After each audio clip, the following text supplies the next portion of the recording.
ಮಮತಾ ಬ್ಯಾನರ್ಜಿ ಬಹುಶಃ ಅವರು ಮತಾಂತರ ಆಗಿದ್ದಾರೆ, ಮಮತಾ ಬೇಗಂ ಆಗಿದ್ದಾರೆ. ದೇಶನೇ ಆಕ್ರಮಿಸ್ಕೋಬೇಕು ಅಂತ ಪ್ರಯತ್ನದಲ್ಲಿ ಅವರು ಒಬ್ಬೊಬ್ಬರು 10 ಮಕ್ಕಳು ಹುಟ್ಟಿಸ್ತಾ ಇದ್ದಾರೆ. ಇವತ್ತು ಅಲ್ಲಾಗಿದ್ದು ನಾಳೆ ನಮ್ಗೆ ಇಲ್ಲೂ ಆಗ್ಬೋದು.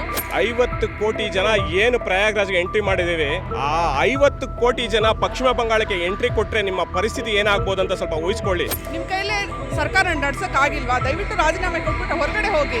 ನಾವು ಕೂಡ ಡಿಸೈಡಿಂಗ್ ಫ್ಯಾಕ್ಟರ್ ಆಗಬೇಕು. ಹಿಂದೂಗಳೆಲ್ಲ ಒಂದು ಪಕ್ಷಕ್ಕಾಗಲಿ. ಡಿ.ಕೆ. ಶಿವಕುಮಾರ್ ಅವರಿಗೆ ಒಂದು ವಿಷಯ ಹೇಳಿ ಇಷ್ಟಪಡ್ತಾ ಇದ್ದೀನಿ.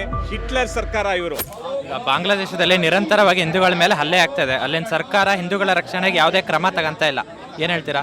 ಹಿಂದೂಗಳ ಮೇಲೆ ಅಷ್ಟು ನಿರಂತರವಾಗಿ ಅತ್ಯಾಚಾರ ನಡೀತಾ ಇದೆ, ಕೊಲೆ ನಡೀತಾ ಇದೆ, ಸುಲಿಗೆಗಳು ನಡೀತಾ ಇದೆ. ಮಮತಾ ಬ್ಯಾನರ್ಜಿ ಅವರು ಏನು ಮಾಡ್ತಿದ್ದಾರೆ ಅಂತಾನೆ ಗೊತ್ತಾಗ್ತಾ ಇಲ್ಲ.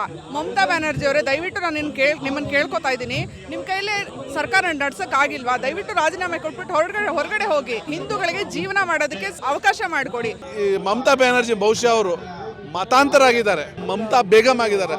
ದಯವಿಟ್ಟು ಅಲ್ಲಿ ಹಿಂದೂಗಳು ಎಲ್ಲರೂ ಒಗ್ಗಟ್ಟಾಗಬೇಕು. ಈ ಜಿಹಾದಿಗಳನ್ನು ಇವರೇ ಹೊಡಿಬೇಕು. ಬೆಂಗಳೂರಲ್ಲಿ ಆನೇಕಲ್ ಸರೌಂಡಿಂಗ್ 80,000ಕ್ಕೂ ಅಧಿಕ ಜನ ಇದ್ದಾರೆ. ಬೆಂಗಳೂರಿನ ಪಾದರಾಯನಪುರದಲ್ಲಿ 40,000ಕ್ಕೂ ಅಧಿಕ ಜನ ಬಾಂಗ್ಲಾದೇಶದವರಿದ್ದಾರೆ. ಇದೇ ಶಿವಾಜಿನಗರಲ್ಲಿದ್ದಾರೆ, ವೈಟ್ ಫೀಲ್ಡಲ್ಲಿದ್ದಾರೆ, ಮಾರತಹಳ್ಳಿಯಲ್ಲಿದ್ದಾರೆ. ಇವರು ಇವತ್ತು ಕನ್ಸಿಡರ್ ಮಾಡಿದ್ರೆ ಇವತ್ತು ಅದೆಲ್ಲ ಆದಂಥ ಘಟನೆ ಬೆಂಗಳೂರಲ್ಲೂ ಆಗ್ಬೋದು. ಹಿಂದೂಗಳ ಪವಿತ್ರ ಸ್ಥಾನ ಪ್ರಯಾಗ್ರಾಜ್ನಲ್ಲಿ ಮೊನ್ನೆ ನಡೆದಂತಹ ಒಂದು ಕಾರ್ಯಕ್ರಮಕ್ಕೆ 50 ಕೋಟಿ ಜನ ಪ್ರಯಾಗ್ರಾಜ್ಗೆ ಎಂಟ್ರಿ ಮಾಡಿದ್ದಾರೆ. ಇವತ್ತು ಹಿಂದೂಗಳನ್ನ ನೀವು ಪಶ್ಚಿಮ ಬಂಗಾಳದಲ್ಲಿ ನಡೆಸ್ಕೊಳ್ತಾ ರೀತಿ ನೋಡಿದ್ರೆ ನಾಯಿಗಿಂತ ಕಡೆಯಾಗಿ ಅದನ್ನ ಕೊಲ್ತಾ ಇದ್ದೀರಾ ನಮ್ಗಳನ್ನ. ಹಿಂದೂಗಳು ಮನ್ಸು ಮಾಡಿದ್ರೆ 50 ಕೋಟಿ ಜನ ಏನು ಪ್ರಯಾಗ್ರಾಜ್ಗೆ ಎಂಟ್ರಿ ಮಾಡಿದ್ದೀವಿ, ಆ 50 ಕೋಟಿ ಜನ ಪಶ್ಚಿಮ ಬಂಗಾಳಕ್ಕೆ ಎಂಟ್ರಿ ಕೊಟ್ರೆ ನಿಮ್ಮ ಪರಿಸ್ಥಿತಿ ಏನಾಗ್ಬೋದು ಅಂತ ಸ್ವಲ್ಪ ಊಹಿಸ್ಕೊಳ್ಳಿ. ಪಶ್ಚಿಮ ಬಂಗಾಳದಲ್ಲಿ ಹಿಂದೂಗಳ ಮೇಲೆ ದೌರ್ಜನ್ಯ ಹೀಗೆ ಅಲ್ಲ, ಸುಮಾರು ವರ್ಷಗಳಿಂದ ನಡೀತಾ ಐತೆ. ಮೊದಲೇ ವ್ಯವಸ್ಥಿತವಾಗಿ ಹಿಂದೂಗಳ ಮನೆಗೆ ಬ್ಲಾಕ್ ಮಾರ್ಕ್ ಹಾಕಿ ಅವರು ನೋಡ್ಕೊಂಡಿದ್ದು ಇವಾಗ ಮಾಡ್ತಾ ಇರೋದು.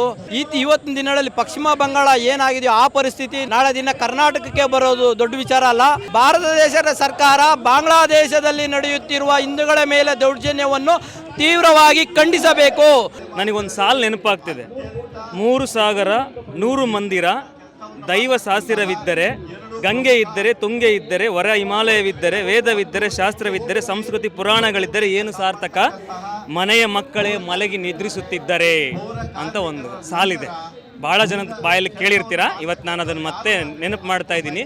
ನಾವೆಲ್ಲ ಇಲ್ಲಿ ಪ್ರತಿಭಟನೆ ಮಾಡಿದರೆ ಎಷ್ಟು ಉಪಯೋಗ ಅನ್ನೋದ್ರ ಬಗ್ಗೆ ಆಮೇಲೆ ಯೋಚನೆ ಮಾಡೋಣ. ಮುಂಚೆ ಯಾರೊಬ್ರು ಹೇಳಿದರು, ಎಲ್ಲ ಹಿಂದೂಗಳು, ಅಲ್ಲಿರೋ ಹಿಂದೂಗಳು ಎಲ್ಲರೂ ಒಂದಾದರೆ ಮಾತ್ರ ಆ ಏನು ಪ್ರತಿಭಟನೆ ನಡೀತಾ ಇದೆಯಲ್ಲ ಅದನ್ನು ನಾವು ಹತ್ತಿಕ್ಕೋಕೆ ಸಾಧ್ಯ. ಅದೇನಾಗಿತ್ತಂದರೆ ಪಶ್ಚಿಮ ಬಂಗಾಳದಲ್ಲಿ CPIM ಸರ್ಕಾರ ಇದ್ದಾಗ ಇದೇ ಥರ ಗುಂಡುಗಳಿದ್ರು. ಅವರು ಈಗ ವಾಪಸ್ಸು ತೃಣಮೂಲ ಕಾಂಗ್ರೆಸ್ಸಿಗೆ ಬಂದು ಅದೇ ಕೆಲಸ ಮಾಡ್ತಿದ್ದಾರೆ. ನಾವೆಲ್ಲ ಹಿಂದೂಗಳು ಯೋಚನೆ ಮಾಡಿ, ನಿನ್ನೆ ಯಾವುದೋ ಒಂದು ವಿಡಿಯೋ ನೋಡ್ತಾ ಇದ್ದೆ, ನಮ್ಮ ದೇವಾಲಯದ ಸಣ್ಣ ಸಣ್ಣ ವಿಗ್ರಹಗಳೆಲ್ಲ ಒಡೆದಾಕಿದ್ದಾರೆ. ಯೋಚನೆ ಮಾಡಿ ಹಿಂದೂಗಳ ಸ್ಥಿತಿ ಏನಾಗಿದೆ ಅಂತ. ದಯವಿಟ್ಟು ಅಲ್ಲಿರೋ ಹಿಂದೂಗಳೇ ನೀವೆಲ್ಲ ಒಂದಾದರೆ ಯಾರು ಕೂಡ, ಯಾವ ಶಕ್ತಿ ಕೂಡ ನಿಮ್ಮನ್ನು ಏನೂ ಮಾಡೋಕ್ಕೂ ಸಾಧ್ಯ ಇಲ್ಲ. ಅಕ್ರಮ ನುಸುಳುಕೋರನ್ನ ನೀವೇ ಹಿಡ್ಕೊಡ್ಬೇಕು. ನೀವು ಹಿಡ್ಕೊಟ್ರೆ ಮಾತ್ರನೇ ಪಶ್ಚಿಮ ಬಂಗಾಳ ಉದ್ಧಾರ ಆಗೋದು ಅನ್ನೋಕ್ಕಂಥದ್ದು ನನ್ನ ಅಭಿಪ್ರಾಯ.